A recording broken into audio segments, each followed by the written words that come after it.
Hey adventurers, today is going to be another book review. This is for Unfinished Tales of Númenor and Middle-earth by J.R.R. Tolkien and compiled by Christopher Tolkien. So I guess edited with an introduction, commentary, index, and maps by Christopher Tolkien. So, as always, let's see.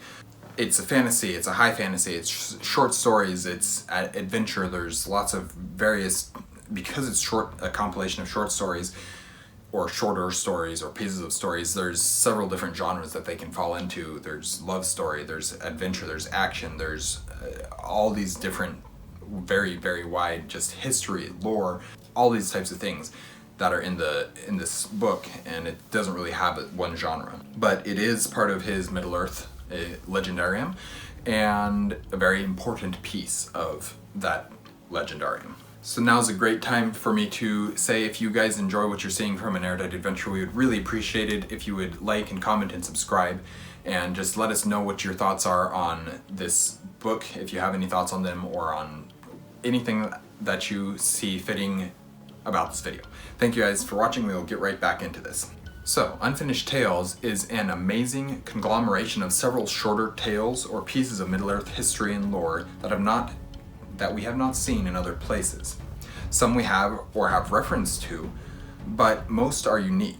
I have a ton of thoughts on this book and on the specific stories contained herein, and if you want to know more in depth what my thoughts were as I actually read the story, I have them on the Discord channel, but for this review I'll try and stay relatively brief. I could talk almost endlessly about Tolkien and about Middle-earth and everything, so I need to not do that. So if you want to see my actual thoughts on a lot of the stories, I didn't do them on every single story, but on a lot of them I did put them in one of the channels in our Discord server.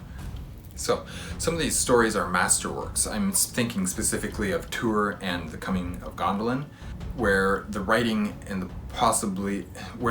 is possibly the most beautiful and immersive I've ever read, and the detail is so rich that it is impossible not to envision it. At least for me, because of the way my brain works. I read a description and I can envision that description most of the time, depending on who's writing it. Character descriptions are a little bit less so, but like landscape descriptions, I can envision it so clearly, and when it's done well, and I can envision it even when it's not done well, but not nearly as just like a movie in my mind with how clear it is.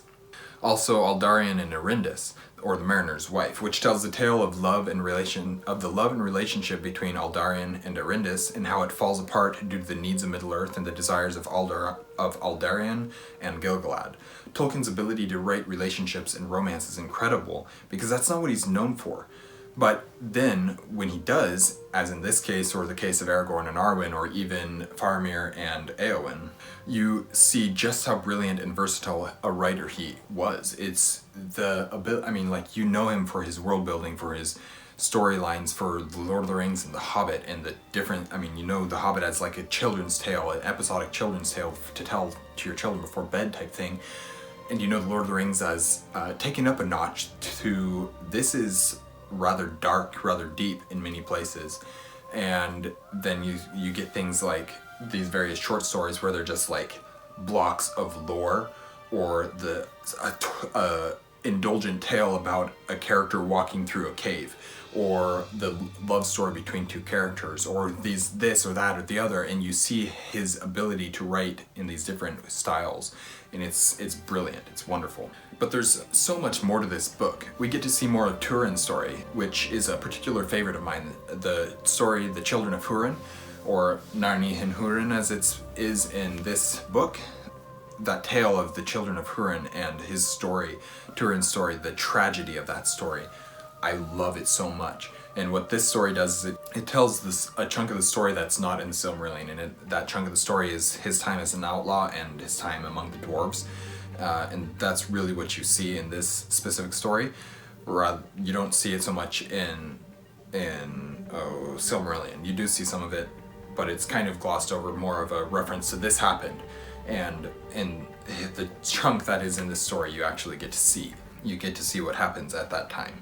You also get to see the history of Galadriel, which you see how much Tolkien was changing his mind, and why he never published any of this because he hadn't decided on exactly how it worked and how best to fit it into his world. He had so many different ideas, and he had this idea and that idea, and this is how Galadriel and Celeborn met, or maybe this was how Galadriel and Celeborn met, or maybe this was how Galadriel and Celeborn met, and this was their history, or maybe not, maybe this was their history and they went to this place and that place, or maybe they went to that place and this place, and you just see how he was thinking through it all, and okay, well, that doesn't make sense because of this thing over here that we've already set in stone with Lord of the Rings, so we want to change it to make sure that it makes sense with this. And you just see how he understands his story so well and his world so well that everything has to fit together correctly. And so that is what he's doing. You see the various iterations of the Galadriel and Celeborn story, and there's no one definitive story because he couldn't get there. He didn't get there before he died. And of course, there's just so much more. You meet so many characters, you get a understanding of so many characters in a way that you didn't have before. You get storylines, you get to understand Númenor quite a bit more. You get to understand the Istari, who the Istari were, what they were. That's a very important chunk of this. You get to understand the Palantir stones. There's just so much that's really builds upon what you learn in The Hobbit, The Lord of the Rings, and the Silmarillion. I would definitely say that this is required reading for any Tolkien fan, especially for those who wish to know just a bit more about Tolkien's world without having to wade through the hundreds of pages of notes that he had. It's the History of Middle-earth Volume 1 through 12. That's basically all just notes with some... not notes, it's compiled and notes written in a way to make sense to the reader, but they're not storybooks. There are some stories told within them, but they're not storybooks in that same way. The level of detail and world building found in this one single volume is enough to fill several books of stories of their own. So, and that's what has actually happened. There's the Children of Húrin. That story is taken, and we get the full tale told in the Children of Húrin, which is a standalone book that tells the entire tale, that entire tale. And there's things like that.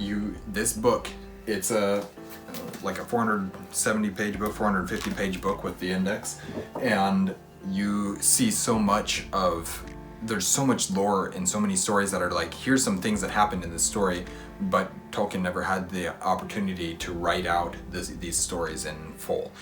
But if somebody wanted to, there are so many stories that you could tell so much story with just this one world, this one from the notes and stories in this one book. So it was such a joy to be able to reread this wonderful collection. I read it 2012, 2013 for the first time, and I haven't read it since.